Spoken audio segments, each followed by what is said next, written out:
Hello दोस्तों, world wealth wise channel पर आपका स्वागत है। आज हम लोग 4 सर्कुलर के बारे में जो रिसेंटली जीएसटी डिपार्टमेंट द्वारा इशू किए गए हैं 31 दिसंबर 24 को, उसके बारे में हम डिस्कशन करेंगे। बेसिकली कुछ क्लैरिफिकेशन है गवर्नमेंट ने दिया हुआ है।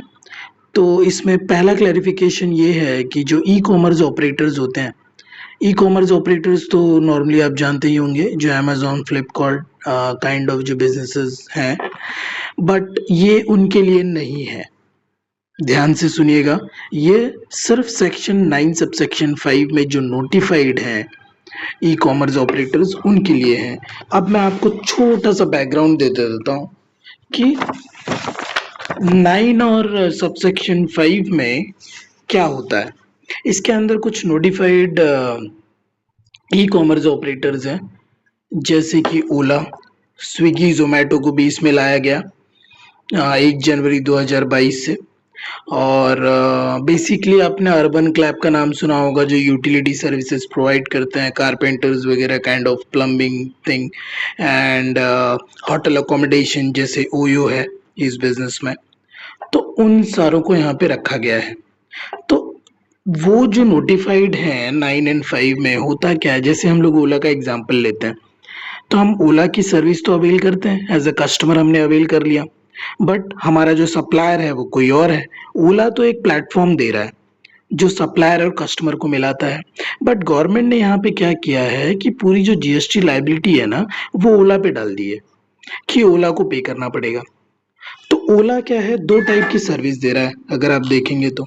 एक तो वो सर्विस दे रहा है जो 9(5) वाली सर्विस, यानी जो सेल उसका नहीं है, सर्विस वो नहीं दे रहा है, वो जस्ट फैसिलिटेट करवा रहा है।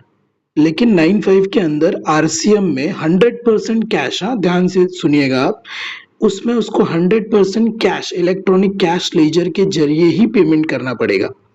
ठीक है, उस पेमेंट के लिए वो आईटीसी को यूज नहीं कर सकता। और दूसरा जो वो ओन सर्विस, यानी खुद की सर्विस, जो उसका फॉरवर्ड चार्ज में कवर हो जाता है, यानी जो वो प्लेटफॉर्म फीस लेता है अपने से एज एन कमीशन, वो सर्विस होता है। ठीक है, बेसिकली उसकी मेन सर्विस तो वही है जो प्लेटफॉर्म वाली है। 9(5) वाली तो एडिशनल थोपी गई है उस पर, सिर्फ जीएसटी स्मूथली कलेक्ट हो जाए इसलिए। तो अब आप ये समझिए कि गवर्नमेंट ने ये कहा है कि पहला तो जो इनपुट टैक्स क्रेडिट होता है, लाइक अभी जैसे आपका एक तो 9(5) वाली सर्विस हो गई, ईसीयू ने उस पर टैक्स भरा, एक ईसीयू ने अपनी ओन सर्विस पे टैक्स भरा, यानी प्लेटफॉर्म वाली। तो ईसीयू को ये बोला गया कि तुमने जो इनपुट सर्विस लिया होगा, लाइक एडवर्टाइजमेंट मोस्टली होता है, प्रैक्टिकली आप देखेंगे ना तो ये सब जो इलेक्ट्रॉनिक कॉमर्स ऑपरेटर्स और काइंड ऑफ में जो भी मेन होता है वो एडवर्टाइजमेंट्स काइंड ऑफ सर्विसेज होते हैं। तो वो उन सब पे ना तो आपको आईटीसी रिवर्सल का कोई रिक्वायरमेंट है नहीं। बेसिकली ये कुछ क्लैरिफिकेशन मींस आप देखेंगे तो क्लैरिफिकेशन की इसमें जरूरत नहीं है, because it is logical that कि मैं तो वो आरसीएम में पे कर रहा हूँ 9(5) वाली जो लाइबिलिटी है, और एक मेरी जो खुद की है फॉरवर्ड चार्ज में पे कर रहा हूँ। एक्चुअली मेरा सेल्स फॉरवर्ड चार्ज वाला है, लेकिन जो इनपुट है जैसे एडवर्टाइजमेंट्स मैंने ये सब किया हुआ है, वो लॉजिकली तो मेरे को मिलना चाहिए, because that is in course और फर्दरेंस ऑफ बिजनेस। तो ये सब चीजें हैं, बट स्टिल गवर्नमेंट ने प्रॉपर क्लैरिफाई कर दिया है कि आपको प्रोपोर्शनल रिवर्सल काइंड ऑफ चीज में नहीं जाना है। अब टैक्स पेमेंट आप ध्यान से सुनिए, अभी मैंने जस्ट कहा था कि जो ईसीयू है वो 9(5) में जो भी आरसीएम रिवर्स चार्ज मैकेनिज्म में लाइबिलिटी डिस्चार्ज करेगा ना, वो इलेक्ट्रॉनिक कैश लेजर से ही कर सकता है। और दूसरा रिस्ट्रिक्शन ये है कि जो 9(5) वाला है, अब मैंने नाम से आपको बता दिया आरसीएम है, तो आरसीएम तो कैश ही पे होता है, उसके लिए तो आईटीसी हम लोग वैसे भी नहीं यूज करते हैं। तो भी क्लैरिफिकेशन आ गया है। ठीक है, अब देखते हैं आगे कि इसके अंदर, हाँ लेकिन आप अगर जो मैं प्लेटफॉर्म हूँ, सपोज मैं ईसीओ हूँ, मैं ई कॉमर्स ऑपरेटर, तो मेरा जो प्लेटफॉर्म फीस है, यानी जो मैंने फॉरवर्ड चार्ज में मुझे डिस्चार्ज करना है, तो मैं अपना खुद का आईटीसी मेरे पास पड़ा हुआ है, तो मैं वो लाइबिलिटी के अगेंस्ट में उस आईटीसी को यूज कर सकता हूँ, दैट इज अलाउएबल। ठीक है, तो सिर्फ बेसिकली मोटा मोटी यही इसके अंदर क्लैरिफिकेशन है, आप रीड कर लेना। ये जो भी है मैंने इसके अंदर कुछ एग्जांपल्स दिए हुए हैं, और वो सब आप समझ जाएंगे इजीली ये क्या कहना। अगर मैं कुछ चीज़ें नहीं कवर कर रहा हूँ तो प्लीज़ आप जाके सीबीआईसी के वेबसाइट से डाउनलोड करके वर्ड टू वर्ड पढ़ लीजिए, बिकॉज मैं जस्ट एक समरी टाइप में आपको बेसिकली क्लैरिफिकेशन बता दे रहा हूँ जहाँ पे मेन मेन पॉइंट्स हैं। ठीक है, कोई उसमें टेंशन नहीं है। ठीक है, तो हम लोग आते हैं 241 पे। तो जो सर्कुलर 241 है, सर्कुलर 241 क्या बोलता है? Clarification on input tax credit for goods delivered under x works contract. ये मैं जूम कर देता हूं थोड़ा, तो आप यहां पे देख पा रहे होंगे कि ये जो 241 है, 241 जो सर्कुलर है, ये एक्स वर्क्स कॉन्ट्रैक्ट्स के बारे में बोलता है। तो एक्स वर्क्स कॉन्ट्रैक्ट्स होते क्या है मैं आपको बताता हूँ, और ये क्लैरिफिकेशन भी क्यों आया ये मैं थोड़ा सा आपको प्रैक्टिकल बैकग्राउंड भी दे देता हूँ, so that would be easy to understand. पहले तो एक्स वर्क्स कॉन्ट्रैक्ट डिस्कस कर लेते हैं। ये जो एक्स वर्क्स कॉन्ट्रैक्ट्स होते हैं ना, आपने एक्साइज में भी ये कॉन्सेप्ट सुना होगा, एक्स फैक्ट्री गेट। यानी अगर मैं मैन्युफैक्चरर हूं ना, तो अगर मैं किसी डीलर को, सपोज मैं कार मैन्युफैक्चर करता हूँ, तो जो भी कार मैं मैन्युफैक्चर कर रहा हूँ, तो जो भी कार मैं मैन्युफैक्चर कर रहा हूँ, एक सेकेंड ना, ये जस्ट मैं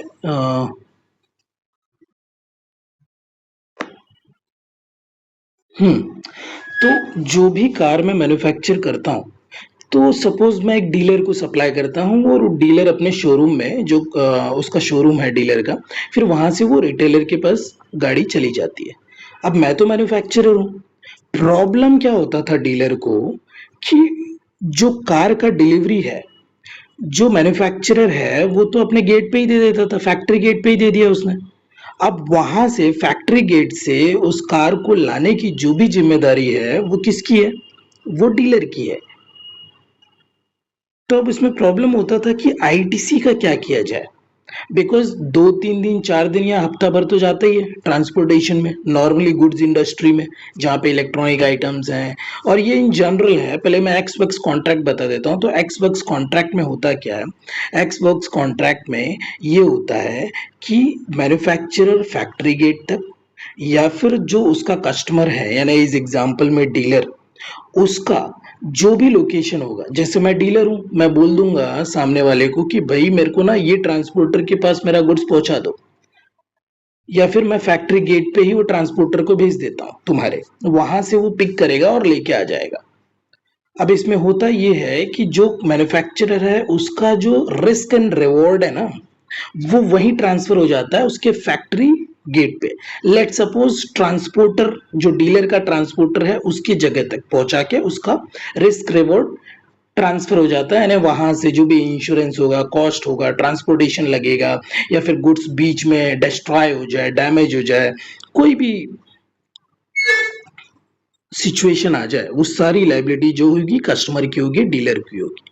अब प्रॉब्लम ये होता है कि जब हम आईटीसी लेने जाते हैं तो सेक्शन 16 सब सेक्शन 2, उसमें आप जानती होंगी जो अपना बेसिक कंडीशंस है कि भाई इनवॉइस होना चाहिए आपके पास, गुड्स एंड सर्विसेज दोनों, जैसे गुड्स है तो रिसीव्ड हो जाना चाहिए, सर्विसेज है तो रिसीव्ड हो जाना चाहिए, और जो भी टैक्स चार्ज हुआ है वो पेड हो जाना चाहिए, रिटर्न फर्निश हो जाना चाहिए, टू बी में दिखना चाहिए। लेकिन यहाँ पे जो पूरा डिस्कशन का पॉइंट है वो 16(2)(b), 16(2)(b) में लिखा हुआ है स्पेसिफिकली कि गुड्स रिसीव्ड हो जाना चाहिए। अब होता क्या है कि सपोज वो जो मैन्युफैक्चरर है अपने केस में, अब उसका मार्च में चला, यानी सपोज कीजिए नॉट इन मार्च, या कोई भी आप लेट सपोज एक मंथ ले लीजिए, बिकॉज हम लोग तो मंथ वाइज ही जो भी है 3B फाइल करते हैं। तो जिस मंथ में गुड्स डिलीवर किया उसने, सपोज ये अभी अपना क्या चल रहा है, जैन है, सपोज कोई 30 जैन को या फिर 25 जैन को गुड्स चलता है और फैब में पहुंचता है, किसके पास? डीलर के पास में। तो अब इसमें होता क्या था कि गुड्स चला 25 जनवरी को, बट वो पहुंच रहा है 2 फैब या 3 फैब को, तो 2B में सामने वाले ने लास्ट मंथ में डाला है, और सेक्शन 16(2) के हिसाब से मैं रिसिपिएंट हूँ, तो मेरे पास गुड्स अभी तक रिसीव्ड ही नहीं हुआ है, तो मैं आईटीसी ले ही नहीं सकता हूँ।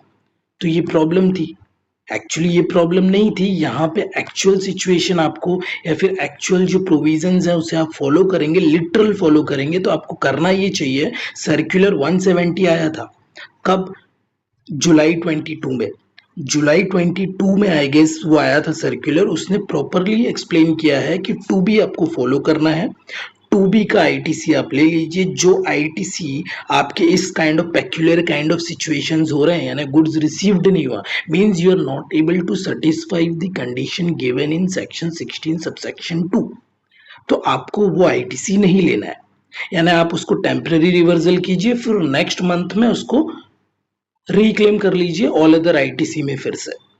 तो ये प्रोसेस है, सही प्रोसेस है, आपको फॉलो करना है। बट इसमें होता क्या है, एक्चुअल में अपनी इकोनॉमी की कंडीशन उतनी अच्छी है नहीं, और नॉर्मली जो ऑटोमोबाइल सेक्टर में होते हैं वहीं से बहुत सारा डेलिब्रेशन गवर्नमेंट के पास गया, तो गवर्नमेंट ने ये अपने को कंक्लूजन दिया हुआ है कि जहां भी एक्स वर्क्स कॉन्ट्रैक्ट है बिटवीन बायर एंड सेलर, यानी जो भी मैन्युफैक्चरर है, original equipment manufacturer, OEM technical words if I से, तो जो वो है और जो डीलर है, तो डीलर आईटीसी ले सकता है एक्स फैक्ट्री गेट पे या एक्स वर्क्स कॉन्ट्रैक्ट है दोनों के पास में, फैक्ट्री गेट पे उसने आपको दे दिया या फिर आपके ट्रांसपोर्टर के प्लेस पे लाके मैन्युफैक्चरर ने दे दिया, तो आप उसी समय पे डीम्ड डिलीवर्ड माना जाएगा वो जो भी गुड्स है, और आप आईटीसी ले सकते हैं, तो आपको कोई दिक्कत नहीं होगी। लेकिन आपको ये मेक श्योर करना है कि एक्स वर्क्स कॉन्ट्रैक्ट्स होना चाहिए। तो आपका सेक्शन 16 2B जो है ना, तो वो deemed received kind of scene हो जाएगा और आप आराम से ले सकते हो। तो ये वेलकम एक क्लैरिफिकेशन है, बिकॉज इससे होगा क्या, नॉर्मली मैं आपको बताऊं प्रैक्टिकली क्या होता है ट्रेडिंग इंडस्ट्री में। क्या होता है, मैं ट्रेडर हूँ, ठीक है, मैं डीलर हूँ, मैं सिर्फ गुड्स खरीदता हूँ या महंगी महंगी मैं गाड़ियाँ खरीदता हूँ और बेच देता हूँ। इसमें होता क्या है कि जो मेरी लाइबिलिटी होती है ना, जो मैं परचेज पे भी हैवी आईटीसी पे करता हूँ और सेल पे भी मेरे को पे करना पड़ता है, तो फिर मैं उसको ऑफसेट कर लेता हूँ। लेकिन अगर मेरा इनपुट जो है प्रीवियस मंथ का मेरे को नहीं मिलेगा टाइम पे, तो मेरे जेब पे असर पड़ेगा, जबकि मैंने पैसा गवर्नमेंट को दे दिया है। तो ये सबसे बड़ा गड़बड़ होता था कि हम गवर्नमेंट को भी पे कर रहे हैं और फिर से कैश निकाल के हम जीएसटी लाइबिलिटी भी पे कर रहे हैं। तो ये एक अच्छा सर्कुलर है, इसे अच्छे से इंटरप्रेट करें और यूज़ करें अपने बिजनेस में।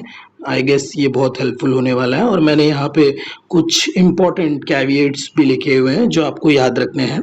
मीन्स ये सर्कुलर में ही मेंशन्ड है कि ITC can only be claimed if the goods are used in the course और furtherance of business. If goods are diverted for non business purpose, ITC is disallowed. Suppose कीजिए कि वो goods वहां से चला कार की डिलीवरी डीलर के पास आई, फिर डीलर ने क्या बोला, डीलर ने मतलब डीलर जो कंपनी है उसने अपने डायरेक्टर को पर्सनल यूज के लिए वो डायरेक्टर के घर पे भिजवा दी गाड़ी, तो वो तो बिजनेस में यूज नहीं हुआ ना, तो वो आईटीसी तो आपने क्लेम कर लिया वहां से जब चला, तो वो आपको आईटीसी रिवर्स करना पड़ेगा। अब इसमें प्रॉब्लम भी होगी अगर किसी ने जबरदस्ती आईटीसी ले लिया और बाद में पता चला, तो वो प्रॉब्लम है। या फिर लॉस, थेफ्ट, डिस्ट्रक्शन और डिस्पोजल ऑफ गुड्स होता है, मींस गिफ्ट फ्री सैंपल, यानी जो भी ब्लॉक्ड वाला सीन बनेगा ना, तो वो डिसक्वालिफाइड है, आपको वो आईटीसी रिवर्स करना है। ठीक है, तो ये बहुत इंपॉर्टेंट कैविएट्स है, आपको ध्यान रखना है, इसको नहीं मिस करना है। ठीक है, एल्स प्रॉब्लम हो सकती है आपको। और मैंने यहाँ पे नीचे एग्जांपल भी लिखे हैं। बेसिकली ये ऑटोमोबाइल सेक्टर के डेलिब्रेशन की वजह से ये क्लैरिफिकेशन आया, but you know they have also mention that the other goods also can be covered here. तो बेसिकली ये एक्स वर्क्स कॉन्ट्रैक्ट पे आप फोकस कीजिए। अगर वो कॉन्ट्रैक्ट है सेलर और बायर के बीच में, तो ये डीम्ड रिसीव्ड का कॉन्सेप्ट आप अप्लाई करके अपने बिजनेस में आईटीसी ले सकते हैं। ठीक है, जैसे diversion of goods for non business use, ये मैंने अभी जस्ट एग्जांपल दिया आपको, बी केयरफुल इन दैट। या फिर लॉस या डैमेज होता है post receipt, then you have to reverse the ITC under section 17(5)(h, so there is no any discussion in that, you have to do it. And then circular 242। अब इस पे आते हैं। ये जो सर्कुलर 242 है ना, ये बेसिकली एक्ट में, या फिर जब आप रूल 46 देखेंगे इनवॉइसिंग का, मतलब इनवॉइस में क्या क्या पर्टिकुलर्स होने चाहिए, तो जीएसटी के अंदर एक जनरल रूल है कि जब भी आप सर्विस का केस हो, तो सर्विस के केस में जो रेसिपिएंट का एड्रेस होता है ना, वही प्लेस ऑफ सप्लाई हो जाता है। In absence of like any information provided, you must be having the address of the recipient, right? तो वो होना चाहिए आपके पास। अगर नहीं है यानी आपको कुछ नहीं मिल रहा है तो फिर वो लोकेशन ऑफ सप्लायर का जो भी है वो एड्रेस बन जाता है। If recipients address is unavailable, तो ये आपको ध्यान देना है। तो इसके अंदर एक सिंपली उन्होंने बोला है सर्कुलर नंबर 242 में कि आपको ना जो रेसिपिएंट है ना उसका स्टेट भी मेंशन करना है इनवॉइस के ऊपर में। नहीं तो नॉर्मली क्या होता है, बोलते हैं B2C है, हमको नहीं पता, रिसिपिएंट नॉन ट्रेसेबल है, रिसिपिएंट एड्रेस ही नहीं डाल रहा है। तो ये प्रॉब्लम किस में होता है पता है? ऑनलाइन जो सर्विसेज जो लोग देते हैं ना, ऑनलाइन जैसे OTT प्लेटफॉर्म्स पे या ई न्यूज़पेपर का सब्सक्रिप्शन कोई कर रहा है, ऑनलाइन मैगजीन कुछ ये कर रहा है, या फिर ई कॉमर्स ऑपरेटर्स होते हैं जो B2C काइंड ऑफ सामने कस्टमर है। जैसे मैं खुद एड्रेस डाल रहा हूँ तो मैं वहाँ पे अपना स्टेट ही नहीं डालता हूँ। या फिर गेमिंग इंडस्ट्री, अभी तो गेमिंग इंडस्ट्री पे गवर्नमेंट काफ़ी कुछ सख्त हो गई है। यानी मैं गेम खेल रहा हूँ, मेरे को पता ही नहीं है कि मैं एड्रेस नहीं डालूंगा, मैं ट्रैवल कर रहा हूँ या कुछ है तो मैं अपना एड्रेस नहीं डालता। तो अभी ये सब ना क्या होता है कि आप अगर ऑनलाइन सर्विस दे रहे हैं ना तो आपके प्लेटफॉर्म पे you have to create like know your customer kind of thing और any policy must be there. Like you cannot onboard any customer without having their state from which they are procuring that services. तो state must है, वो आपको ना एक blocker लगाना पड़ेगा भाई, तू अगर एड्रेस नहीं डालोगे तो तुम हमारे प्लेटफॉर्म पे नहीं आ सकते। अब ये और भी हो सकता है भाई, हम बिजनेसेस हमारा जाएगा, हम ज़्यादा इन्फॉर्मेशन लेंगे, लेकिन ये आपको लेना तो पड़ेगा, ये मैंडेटरी है, ठीक है। तो ये एक है सर्कुलर, जो सर्कुलर है 242, ठीक है। अब आते हैं हम लोग आगे। इसमें अभी जो मैंने बात किया, मैंने नीचे कुछ एग्जांपल्स दिए हुए हैं, OTT या सब्सक्रिप्शन सर्विस लाइक ई बुक परचेजेस, और यहाँ पे मैंने रेड में हाईलाइट किया है supplier must establish a system to collect recipient state details before providing services, right? Failure to comply with invoice requirements can result in penalties under section 122(3)(e) of the CGST Act. तो be careful here, because यहाँ पे आपको clarification में exactly लिखा हुआ है कि अगर आपका रेसिपिएंट अनरजिस्टर्ड है तो आपको स्टेट तो लेना ही पड़ेगा इनवॉइस के फेस पे। अब आ जाते हैं एक बहुत ही अच्छा सर्कुलर है ये, circular 243। You know, I like this circular very much because this has cleared a lot of confusion into the industry, into the retail industry particularly. तो बात करते हैं कि ये जो ट्रीटमेंट जीएसटी का है वाउचर के लिए। अब वाउचर पे जीएसटी लगता कैसे है? देखो, आप डेफिनेशन वगैरह पढ़ लेना, मैं अभी वहाँ पे नहीं लेके जा रहा हूँ, मैं जस्ट आपको प्रैक्टिकल एग्जांपल देता हूँ। सपोज आप एक इलेक्ट्रॉनिक स्टोर्स में आते हैं, इलेक्ट्रॉनिक स्टोर में आए आप, सपोज आप क्रोमा में आते हैं, जैसे आप क्रोमा में आए तो आपने बोला कि भैया मेरे को ये फ्रिज चाहिए, तो आप जो फ्रिज लिए, तो आपने फ्रिज ले लिया, तो मैं आपको फ्रिज के साथ 1,000 रुपये का कूपन दे दिया। ये कूपन और वाउचर्स जो है, वाउचर्स काइंडली ये बहुत प्रिवेलेंट है इस इंडस्ट्री में, बिकॉज उन्हें भी अपने कस्टमर्स को एंगेज रखना पड़ता है। तो जैसे ही मैंने उनको बोला कि भाई ये 1,000 रुपये का वाउचर भी आपको मिल जाएगा एडिशनली, तो वो तो वाउचर तो मैंने दे दिया, बट मैंने ये कुछ नहीं लिखा है कि ये वाउचर पे आप क्या ले सकते हो। यानी अभी तो आप फ्रिज खरीद रहे हो, बट इस वाउचर से आप जब नेक्स्ट टाइम आएंगे, सपोज आपके घर में आपको टीवी चाहिए या फिर कोई भी प्रोडक्ट चाहिए, तो आप कुछ भी खरीदिए, ये वाउचर आप इन कैश कर लेना, रिडीम कर लेना, 6 मंथ का सपोज मैंने टाइम दे दिया आपको। तो ये उस तरीके का होता है इस इंडस्ट्री में, रिटेल इंडस्ट्री में खासकर चलता है। और वो बंदा जो है वो चले गया और फिर वो 6 मंथ में आ जाता है, 6 मंथ में आता है, वो बोलता है मेरे को टीवी खरीदना है। तो जब मैं टीवी वो खरीदेगा, तो वो वाउचर क्या होता है, एक मोड ऑफ पेमेंट ही है। तो टीवी जो है वो 20,000 की है और मोड ऑफ पेमेंट उसने 1,000 का वाउचर इन कैश किया, तो वो टीवी इसको 19,000 में पड़ गई। लेकिन वो 1,000 जो है वो भी सेल कंसिडरेशन का पार्ट है और उसके ऊपर जीएसटी हमको डिस्चार्ज करना पड़ेगा। कब? जब वो रिडीम करेगा, ठीक है।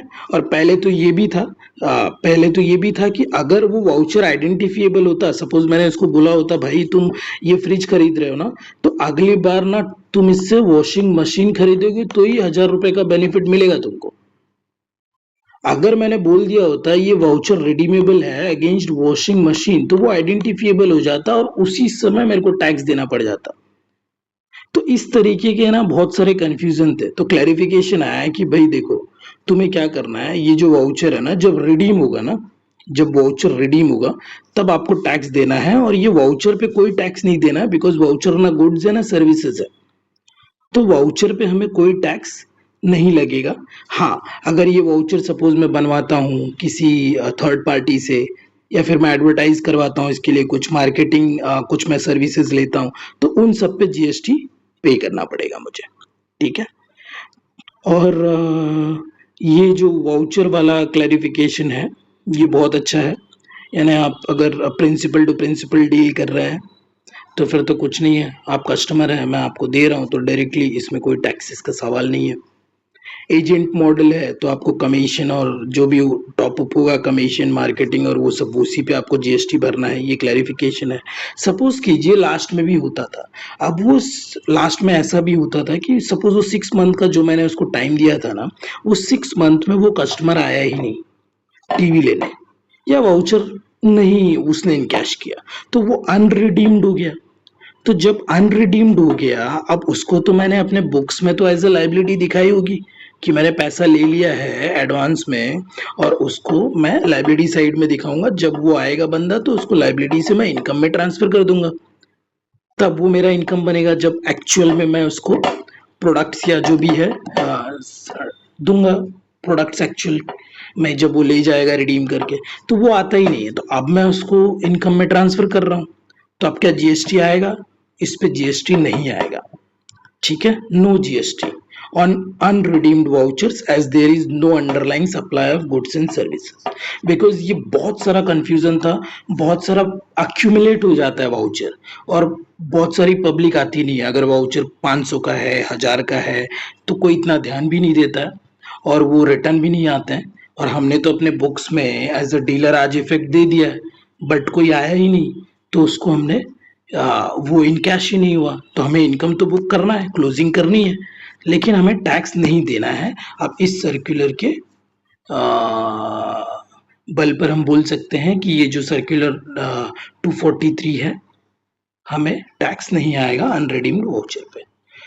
तो ठीक है, आज के लिए इतना ही। Thank you for your patient listening, and if you like my content or video, please like it, do share and subscribe. Thank you.